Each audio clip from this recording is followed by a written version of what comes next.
Hello दोस्तों, named reaction series के day 18th में आपका स्वागत है। आज हम क्लेमेंसन रिडक्शन रिएक्शन को समझेंगे, तो चलिए फिर वीडियो को शुरू करते हैं। क्लेमेंसन रिडक्शन रिएक्शन में हम कार्बोनिल कंपाउंड की रिडक्शन करते हैं जिससे कि हमारा एल्केन बनके तैयार होता है दोस्तों। अब ये जो कार्बोनिल कंपाउंड है इसको मैंने ऊपर जनरलाइज फॉर्म में C डबल बॉन्ड O के फॉर्म में लिखा हुआ है, मगर कार्बोनिल कंपाउंड आपके एल्डिहाइड हो सकते हैं या फिर आपके कीटोन हो सकते हैं, बिकॉज इन दोनों में ही C double bond O group मौजूद है दोस्तों। मगर डिफरेंस इन दोनों के बीच में ये है कि जो कीटोन है उसमें C double bond O group terminal वाले कार्बन्स पर मौजूद नहीं होता, वो बीच में किसी कार्बन पर प्रेजेंट होता है दोस्तों।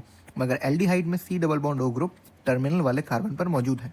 अब देखो करा रहे हैं रिडक्शन, यानी कि रिमूवल ऑफ ऑक्सीजन या फिर एडिशन ऑफ हाइड्रोजन को होना है यहाँ पे।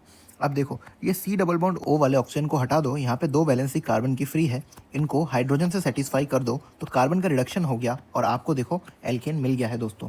तो देखो एग्जाम्पल से समझते हैं। जैसे यहाँ पे हमारे पास क्या है, एसिटाल्डिहाइड है, इसकी रिएक्शन को हम जिंक अमलगम के साथ कराते हैं in presence of concentrated HCl।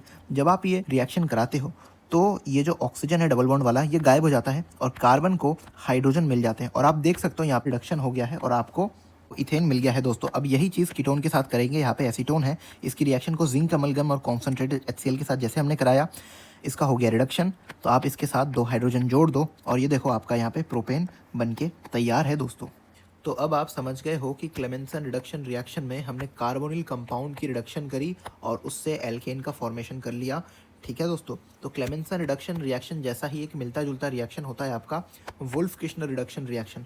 इसमें भी कार्बोनिल कंपाउंड्स की रिडक्शन कराकर एल्केन्स की फॉर्मेशन करी जाती है दोस्तों, लेकिन इसमें कार्बोनिल कंपाउंड को हाइड्राजीन के साथ रिएक्ट कराया जाता है बेसिक मीडियम में इथाइलिन ग्लाइकॉल के साथ, और रिएक्शन मीडियम को हीट भी करते हैं दोस्तों। तभी जाकर आपका जो कार्बोनिल कंपाउंड है वो एल्केन में कन्वर्ट होता है। तो देखो मैंने दोनों रिएक्शन के डिफरेंसेस लिख दिए हैं।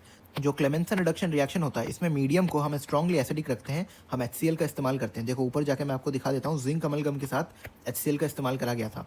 ठीक है, और वुल्फ-किश्नर रिएक्शन में मीडियम हमारा स्ट्रांगली बेसिक होता है। देखो हमने यहाँ पे KOH का इस्तेमाल करा है। क्लेमेंसन रिडक्शन रिएक्शन में अगर टेम्परेचर की बात करूं तो टेम्परेचर रूम टेम्परेचर में ही ये रिएक्शन हो जाती है, लेकिन वुल्फ-किश्नर रिएक्शन को हाई टेम्परेचर की ज़रूरत पड़ती है दोस्तों। ठीक है, हमने रिएक्शन मीडियम को यहाँ पे अच्छी तरीके से हीट भी करा था, तभी आपका कार्बोनिल कंपाउंड एल्केन में कन्वर्ट हुआ था दोस्तों।